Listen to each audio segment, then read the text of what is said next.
Olá, pessoal. Estamos em mais uma edição do Bora Falar de Branding e Reputação. Hoje, aqui, a gente está caminhando para a nossa 100ª conversa gravada. A gente tem a presença aqui de uma pessoa que eu vou precisar ler, porque a experiência profissional dela é vasta. Estou aqui com a minha mais nova amiga de infância, Sandra Tursch. Falei certo? Pode ser. Pode ser? Tursch, tranquilo. Sócia da Digitalents, ela vai falar mais depois, palestrante do TEDx São Paulo, professora e autora de livro, como esse aqui, do Estratégias de Marketing Digital e E-Commerce, desde já eu recomendo para vocês, e professora em várias instituições, entre elas na SPM, FIA, FGV e PUC do Rio Grande do Sul. Sandra, prazer de ter você aqui nesse nosso novo momento do Bora, né, de ter a oportunidade de conversar com uma profissional, como eu brinquei no roteiro, multimídia. Eu que agradeço, um prazer e uma honra estar aqui com você, Dario. Muito bom, obrigada pelo convite. E como eu já falei para você, né, assim, eu acompanho o seu trabalho de bastante tempo como uma referência de profissional dentro do que foi essa escalada, ou seja, não estamos falando de alguém que entrou agora, mas, acima de tudo, alguém que tem um olhar de longa data sobre a questão de estratégia de marketing digital. Então, para mim, você é uma referência. Tá? Obrigada. Sandra, a gente sempre começa falando um pouquinho da carreira, da trajetória com quem a gente está conversando, porque isso, de alguma maneira, inspira quem está vendo a gente. Sim. Né? Eu, por exemplo, eu sou um profissional de marketing improvável, assim como depois me tornei um professor improvável. Eu nunca me pensei em ser professor e isso naturalmente aconteceu. Né? Então, eu queria entender um pouquinho qual é a sua trajetória. Você fez faculdade de marketing ou não? Também foi migrando? Não, eu fiz, mas então, eu cresci na periferia de São Paulo, estudei em escola pública a vida inteira e fui fazer no colégio técnico, em eletrotécnica. Opa! E aí eu falo que eu adorei, assim, a questão, né, é um curso super puxado, uma escola super puxada, Escola Técnica Federal de São Paulo. Mas depois eu vi que não era uma paixão para que eu continuasse estudando aquilo ao longo da vida. Aí eu fui estudar administração. E a minha escolha era assim, tinha que ser uma escola pública, porque a gente não tinha grana para pagar, e tinha que ser à noite, porque eu ia ter que trabalhar. Então, eu falei, bom, então vai ter que ser na USP, o que tem de curso à noite na USP? Ah, tem administração, então eu fui fazer administração. Então, muita gente pensa que a gente tem que fazer todas as escolhas só porque, eu quero isso, eu quero aquilo. Na verdade, a gente às vezes tem que fazer o que dá e deixar a vida nos levar, como diz o Zeca Pagodinho, né? Então, eu fiz administração e durante o curso de administração eu fui me identificando mais com a área de marketing, porque aí normalmente você pode se especializar ou em marketing, ou em finanças, ou em RH. E aí eu fui caminhando mais para marketing, né? Então, me especializando mais em marketing. Aí depois fiz 2 pós-graduações mais ligadas a marketing e continuei ligada aí a business. Então, eu sempre tive essa posição mais nas empresas também onde eu trabalhei, de business e marketing, né? Então, fui executiva aí por mais de 20 e tantos anos e nos últimos quase 12 eu empreendo com a Digitalents, que é a empresa que eu criei após sair do mundo que eu carinhosamente chamo de mundo corporativo. Né? Tem os meus motivos, sim, né? Sim. E aí eu empreendi, então, nos últimos 12 anos. Você sabe que quando você contou a sua história, eu me vi. Porque também nasci de família pobre, fiz faculdade, eu entrei para a UERJ para fazer uma coisa improvável, então, do que hoje que é Ciências Contábeis. Então. Né? E já no meio da faculdade, eu tinha a certeza que eu não queria ser contador. Mas aí eu preferia terminar a faculdade. Exato. E aí, no meio da faculdade, um dia eu entrei numa livraria, até hoje eu sou apaixonado por livrarias, e falei assim, o que eu vou ser? Já que eu não quero ser contador. E aí, olhando os livros, eu me lembro até hoje disso, eu peguei um livro, acho que, se não me engano, Fundamentos de Marketing do Kotler, que tinha uma capa marrom escuro. Sim. E eu comprei aquele livro e daquele dia em diante eu tinha certeza que eu queria fazer marketing. Olha, que legal. E aí, no meio da faculdade, eu comecei já a fazer o hibridismo, que eu tinha minhas aulas e toda a carga horária que eu tinha de alguns dias livres, eu passei a fazer curso de marketing na SPM. Olha, que legal. Que na época usava, né, o slogan de aprenda com quem faz. Então, eu aprendi marketing efetivamente com quem fazia acontecer. Sim. Tal qual como você em marketing digital. E aí depois eu fiz também dois MBAs em marketing, na SPM e na FGV de varejo. E aqui estamos, para você ver como as histórias são... Não, eu acho que isso serve realmente, como você falou, de inspiração para que as pessoas que estão nessa fase de decidir o que fazer não se sintam tão pressionadas, né? Porque é muito difícil você decidir o que você vai ser com a sua carreira com 18, 19 anos, né? Então, acho que a gente também tem que encarar o que a vida traz e depois você vai mudando, né? Vai seguindo outras trajetórias, né? E principalmente para você que está acompanhando a gente, né, nesse mundo de acelerada transformação, a única certeza que a gente tem que é a mudança, então isso vai te exigir ao longo do tempo, né, o conceito de aprender a vida toda, ou em inglês o lifelong learning, e que você vai ter que repensar, ressignificar a sua carreira ao longo do tempo. Exato. Então, acima de tudo, como exemplos reais aqui, meu e da Sandra, esteja sempre aberto ao novo e, acima de tudo, capture o que é o espírito do tempo e oportunidade de aprendizado. Isso. Vamos falar um pouquinho da Digitalis? Conta ela para a gente um pouquinho. Eu li ali, eu fiz o meu dever de casa, né? Estratégia digital focada em resultados. Amei isso, porque num mundo que cada vez mais o papel da comunicação, do marketing, é conseguir trazer para a mesa indicadores, fatos e dados, é bacana quando eu vejo isso, né? Uma estratégia digital focada em resultados. Conta aí para a gente. A Digitalis surgiu justamente para suprir uma demanda que eu percebia no mercado, né? Eu comecei com o digital muito antes de ele se chamar digital, né? Em 97 eu criei um dos primeiros e-commerces do Brasil. Aí, em 2008, lancei uns cursos de curta duração, intensivos nessa área lá na SPM, que a gente mantém até hoje. Então, eu sempre tive ali ligada ao mundo digital desde que ele surgiu, né, aqui no Brasil e tal.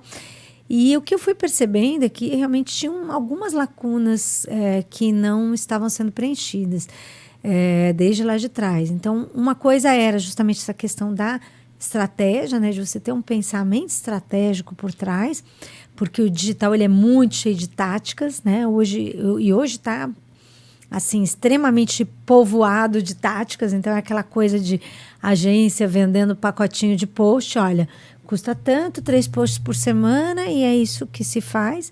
E eu defendo muita coisa da estratégia, porque é a estratégia que vai te levar para aquele resultado que você deseja. A tática ela tem que vir depois da estratégia. Claro. E muito pouca gente pensa isso, e é um erro do lado das agências e é um erro também do lado dos empresários, que são muitas vezes muito imediatistas. Então, é a cultura de curto prazo, né? Então eu quero começar a fazer alguma coisa agora, porque meus concorrentes estão fazendo, eu não estou fazendo, mas não se gasta o mínimo de tempo necessário para pensar, né? Aquela velha história, né? Você tem que gastar um tempo maior amolando o machado para poder cortar mais rápido a madeira, né? Boa. E esse amolar o machado envolve, então, ter um diagnóstico e um planejamento estratégico. E muita gente tem aversão quando você fala de planejamento estratégico, porque acha que é um negócio muito coisa de professor, é muito conceito. E, na verdade, é o planejamento que vai te ajudar a chegar mais rápido onde você quer, né? Porque eu falo que o diagnóstico é uma foto do momento que a gente está agora e você quer estar num outro patamar daqui a algum tempo.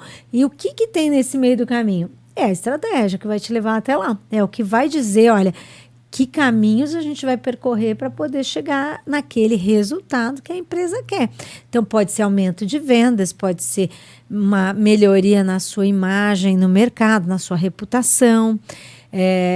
Quer dizer, pode ter vários objetivos que a empresa vai colocar, mas ela tem que, em primeiro lugar, até ter objetivos. Porque tem muita empresa que não tem nem a definição clara do que ela quer fazer ali no mundo digital. Então, o meu conselho para os meus alunos, muitas vezes, é esse. Se o seu cliente, o seu chefe, não sabe o que ele quer com o mundo digital, já para aí, nem continua. Porque senão você vai fazer um monte de post grátis, é isso, né? E é interessante isso que a Sandra está colocando, porque eu vejo, tanto na carreira de consultor como na de professor, muitas pessoas e empresas, acima de tudo, simplesmente o fazer pelo fazer. Sem parar um minuto, sem parar um tempo e, acima de tudo, assim, o que a gente pretende comunicar tem match com o nosso propósito, nossos fundamentos, nossos pilares, a nossa cultura interna favorece, né, de alguma maneira isso, ou eu tenho fragilidade? Já vi, às vezes, vou falar sobre diversidade. Aí você faz uma pergunta básica, mas na sua empresa você prega pela diversidade? Não, a gente não tem aqui um programa estruturado. Então, o que você está fazendo? Você está comunicando coisas vazias. Então, o que a Sandra falou, ia falar professora, do que a professora e multimídia a Sandra falou você precisa, acima de tudo, partir de um diagnóstico. E esse diagnóstico envolve uma capacidade de uma leitura de contexto. Vamos entender o contexto no qual o meu segmento, a minha empresa está inserido, aonde ele está, para onde ele vai, o que essa empresa, como ela se posiciona aqui dentro para efetivamente você fazer. Exato. É lógico, tem um monte de gente vendendo coisa milagrosa. Não é o caso. Ela está falando, acima de tudo, de fundamentos. Por isso, a gente volta aqui, né, nos fundamentos, eles são importantes. Sandra, seguindo aqui o roteiro, se eu abro o Instagram ou se eu abro o LinkedIn, vão ter 300 posts falando sobre transformação digital. Mas para alguém como você... Quando foi mesmo o seu e-commerce que você disse que implementou? 2005? Não, 97. 97, né? 27 anos nessa estrada. O que para você, qual é o conceito maior sobre transformação digital? Não só do que já aconteceu, mas, acima de tudo, para onde se encaminha? Sim. Bom, transformação digital, ela é uma transformação que vai muito além da questão só de tecnologia, né? A questão da transformação digital, ela é usar a tecnologia para realmente rever e otimizar vários processos da empresa, visando aí trazer mais resultados, melhor desempenho, melhor atendimento, melhor exposição. Quer dizer, ela impacta não só o marketing, né, como muita gente pode acreditar, mas ela impacta toda a empresa. Então, ela tem que impactar toda a empresa. Então, eu falo que ela é muito mais uma transformação de gestão do que uma transformação de tecnologia ou de marketing, porque você tem que envolver as lideranças para trazer uma mudança de cultura, né? Então, a empresa tem que decidir que ela vai caminhar nessa direção, e não é uma coisa rápida, não é uma coisa baratinha, necessita, né, conhecimento e investimento, além de tempo, para que você consiga fazer realmente uma transformação digital. Então, usar a tecnologia para transformar a empresa, né? Então, é muito mais profundo do que pensar só em ter um site, um blog, uma rede social. Isso não é transformação digital, né? Isso são pequenos pedaços do marketing digital. Mas a transformação digital, ela implica realmente uma mudança aí de gestão, né? Das lideranças que estão tocando ali a gestão da empresa.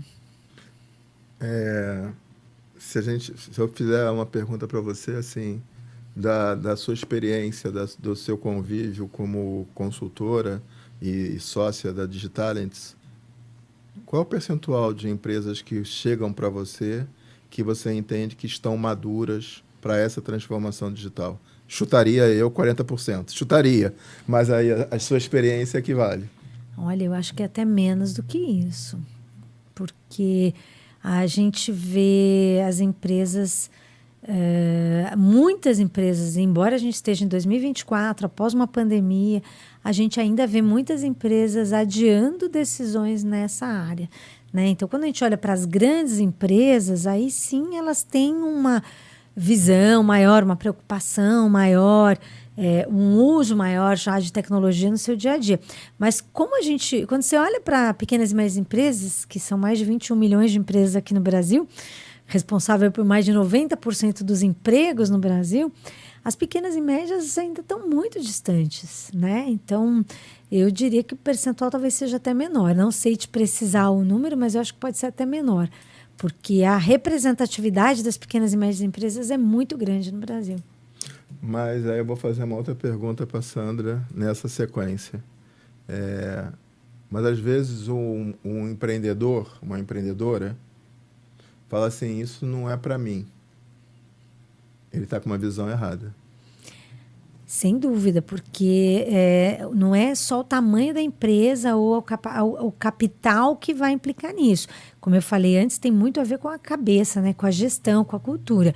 O que é o impeditivo, muitas vezes, na pequena e média empresa é braço, né? Capacidade mesmo, porque às vezes a pessoa tem essa visão, mas às vezes ela não consegue dar conta de tudo que ela tem que implementar, porque a gente sabe o que é ser um pequeno e médio empresário no Brasil, né? Você joga no ataque, na zaga, na defesa, no gol, então bate o corner e corre para cabecear. Então é realmente e toda a carga de impostos que a gente tem que arcar. Então eu entendo que muitas vezes não é nenhuma questão de ele não entender a necessidade, às vezes é uma questão de mesmo não conseguir dar conta, né, de todas as frentes que ele tem que atacar. Fez muito sentido. Eu queria pegar agora, não sei se é a melhor expressão, pedaços, fragmentos da transformação digital como um todo, só para eu entender da sua visão como é que isso tem o poder de alavancar ou de transformar a nossa atividade. Inteligência artificial. Bom, hoje a inteligência artificial tá super em alta em todas as pautas que a gente vê, que a gente conversa, né? Então, as empresas estão super preocupadas em tentar entender o que está acontecendo. Então, tem no mínimo uns 10 eventos por semana que falam de inteligência artificial, né? Então, cada semana você pode ir em um, né?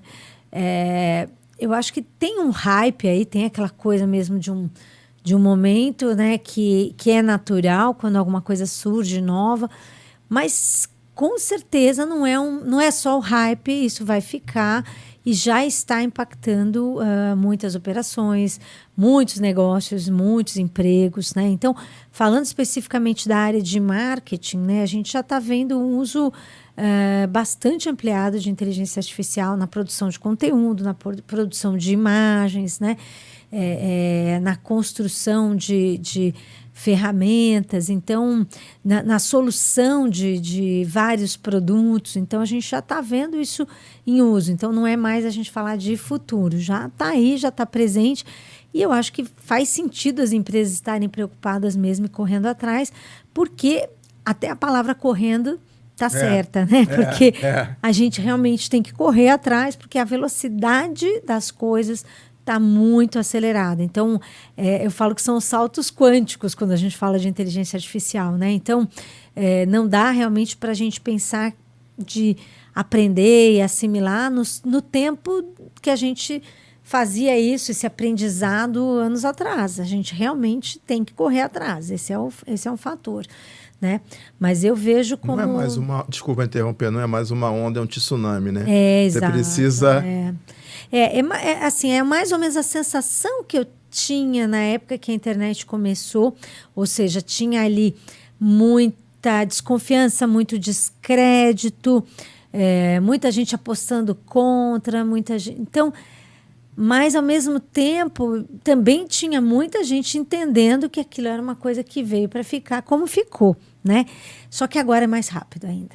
Então, quando isso começou no Brasil, aí vai fazer 30 anos, né? A internet comercial aqui no Brasil, mais ou menos, vai fazer 30 anos. A gente sentia isso, né? Algo novo, a gente acha que tem que estar lá, ninguém sabia direito o que era estar lá, fazer, mas tinha que estar, mas tinha um monte de gente desacreditando. Agora, a gente está vivendo isso de novo, só que com um nível de aceleração bem maior, né? Você me fez lembrar a primeira vez que da internet de escada. Comprei um computador lá atrás, aí bota aqui, conecta a linha de escada. aquele barulho. Do Você fala assim, para onde eu estou indo? Estou sendo teletransportado para algum lugar, né? Lembra disso? Exatamente. Bom, segundo, game business. Olha, Isso é adequado para todo mundo? Ou tem alguns segmentos que caem melhor do que outros? eu acho que primeiro é explicar para as pessoas, né, o que é o game business, que é você poder pensar em utilizar o mundo dos games aí para estar, né, divulgando a sua empresa, seus produtos. É uma tendência aí de crescimento, porque a gente vê também o crescimento contínuo, né, do mundo dos games e as várias possibilidades aí de você utilizar, né, esses games para tá com a sua empresa ali presente, mais próxima do teu cliente, né? Não acho que é para todas as empresas, né? Mas eu acho que as empresas deveriam começar a olhar com mais atenção para esse universo, porque muita gente ainda acha que game é coisa da molecada, é do adolescente, né? E, no entanto, até um tempo atrás, a idade média de quem jogava era 30 anos. Então, se a idade média é 30, a gente tem bastante gente acima de 30 jogando. Ou seja, a gente está falando com uma população economicamente ativa, que está ali, que está consumindo, né? Então, muitos produtos, muitos negócios poderiam estar mais inseridos até no mundo dos games do que a gente vê, porque tem essa visão, né? Inclusive, muita gente também tem essa visão de que é mais adolescente, é muito criança, é muito menino. E, na verdade, grande parte dos jogadores são mulheres, dependendo do tipo de game que você está falando, por exemplo, Claro. social games, a maior parte são mulheres com uma faixa média de uns 40 anos. Então, você vê que você está falando com uma população consumidora, né, de muitos produtos. Mas as empresas ficam ali brigando, todo mundo pela mesma audiência, né? Na mesma rede social, né? Então, eu sou muito favorável a gente olhar para outros canais até como alternativas quando a gente fala de presença no mundo digital. Vou só aproveitar e dar um exemplo em cima do que a Sandra disse, né? Porque tem uma conversa gravada com o Banco do Brasil. O Banco Brasil, que é uma instituição bicentenária, se utiliza dos games para conseguir chegar dentro de um novo segmento de mercado para o banco. Olha, que legal. Que é a faixa etária mais nova. Tá. Então, está inserido numa estratégia maior. O banco viu a sua carteira de clientes envelhecer. Exato. Viu as fintechs aparecer e ocuparem um espaço dos bancos tradicionais. E uma das estratégias é você usar os games como uma porta Exato. de entrada, além do esporte, né? Usar o Coda como... Então, fica aqui a dica. Data-driven marketing, ou seja, uma gestão baseada em dados.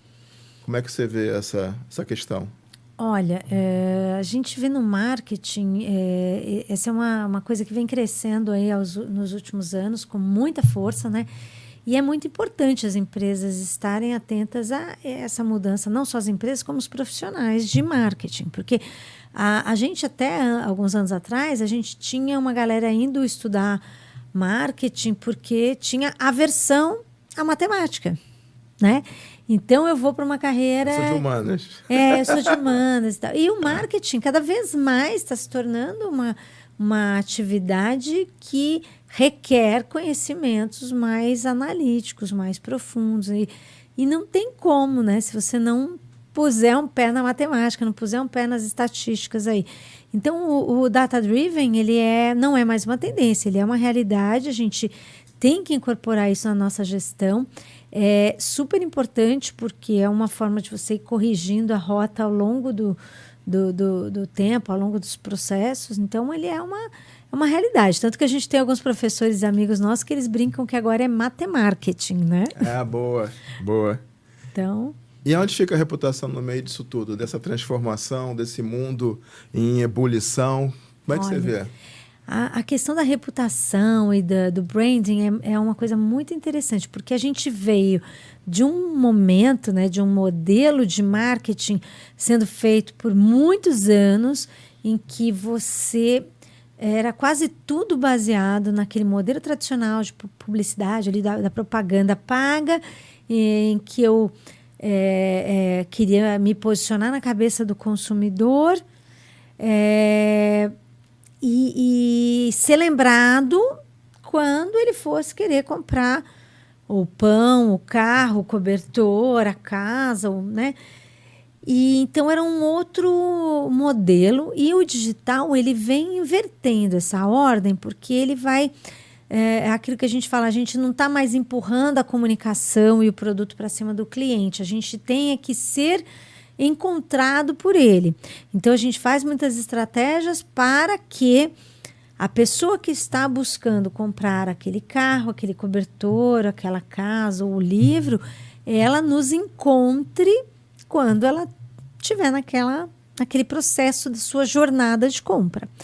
E aí, muitas empresas que eu fui analisando nos últimos tempos foram deixando de lado, eu acho que esse pensamento também de branding, de construção, focando só nisso, né? Só nessa coisa de ser encontrado ou até na questão da performance, de realmente se divulgar no mundo digital, né? Que a gente fala muito de marketing de performance.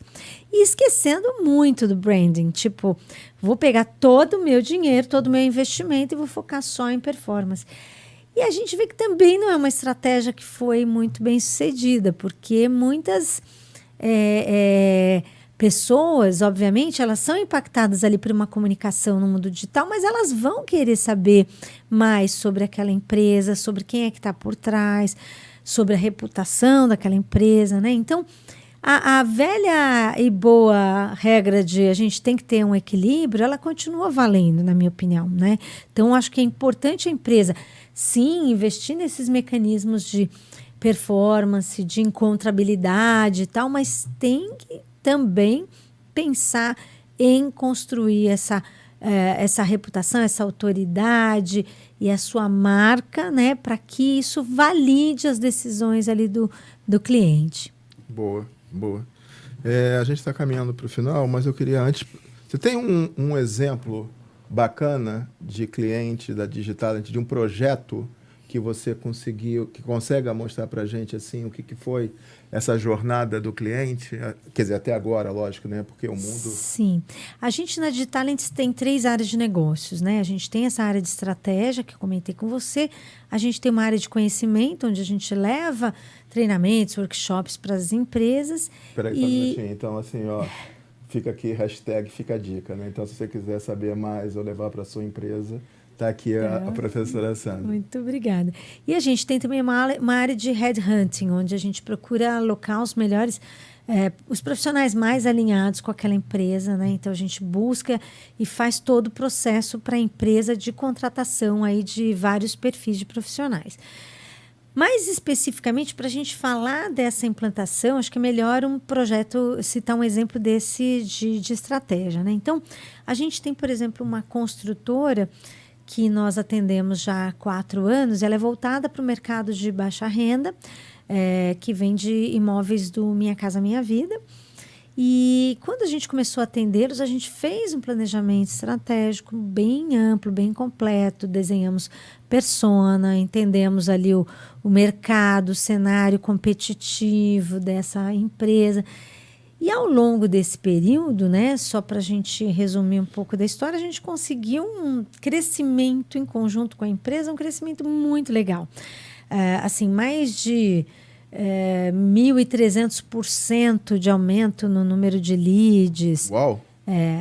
Quase 200% no aumento de volume de vendas, né?